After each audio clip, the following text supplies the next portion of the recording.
Well, good morning and welcome.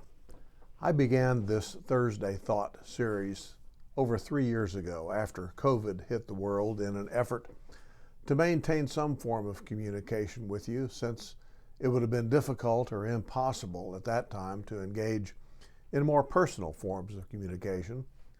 Well, over that time, I've talked about many different topics, and I have offered, admittedly unsolicited, my opinions on various issues of the day. I don't have many followers. In the single digits is usually the norm, but I don't do this so much for them as I do for myself. Writing the script enables me to put my thoughts together into a more cohesive form than they otherwise might be.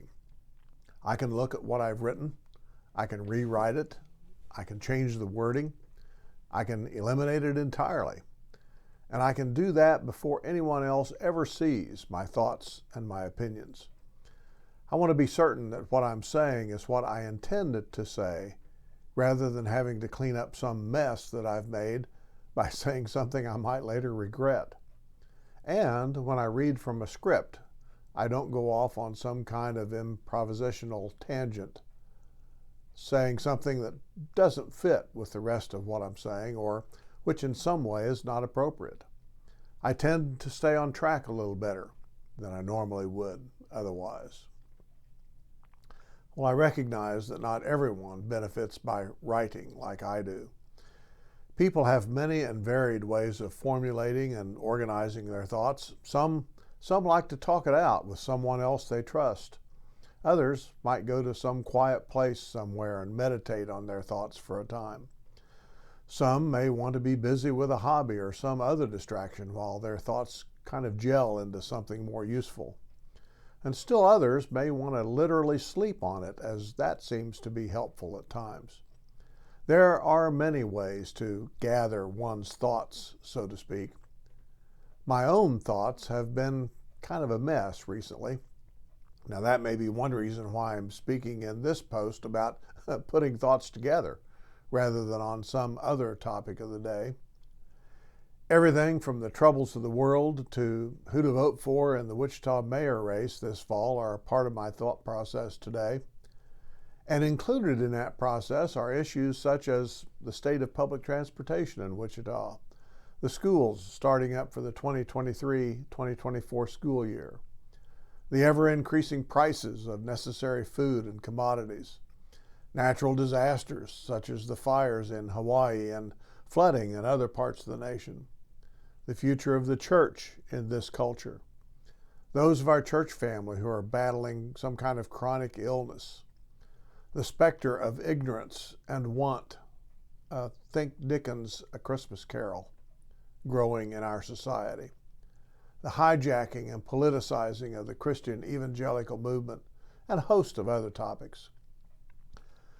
Living in this culture with instant access to the world through the internet and social media has its upsides, but it also has its issues and its problems. The sheer number of things that instant knowledge tells us that we're supposed to be concerned about as good citizens of the human race sometimes overwhelms us as we struggle just to put food on the table or maybe get the kids to school on time. Our normal methods of sorting out those things we need to be concerned about and leaving for others those things we can't address quickly become overwhelmed and virtually non-functional. We begin to see the world with a doom and a gloom lens, and we believe there's no way out of the despair. Mental and physical health suffers. Relationships suffer. Individuals suffer. Well, it need not be this way. We can find ways to remodel, so to speak, our issue filters and methods of sorting out those issues. We can look for things in this life that can help bring us calm and peace, even as the world around us seems to become more chaotic and disorganized. Look for the beauty and the incredibly intricate design of the universe. Look for, as Mr. Rogers famously has said, the helpers when bad things happen, those who rush in to mitigate those bad things. Create new relationships with others. Enjoy their company. Take advantage of healthy habits and activities of both body and mind. Stop and, to use a well-worn phrase, smell the roses. And above all, seek relationship with the God who created you, loves you, and desires the best for you. And rest in His love, His grace, His justice, and His forgiveness. I'm reminded of the words of an old Christian hymn by Fannie J. Crosby. The chorus goes like this: He hideth my soul in the cleft of the rock that shadows a dry, thirsty land. He hideth my life in the depths of His love, and He covers me there with His hand. Blessings.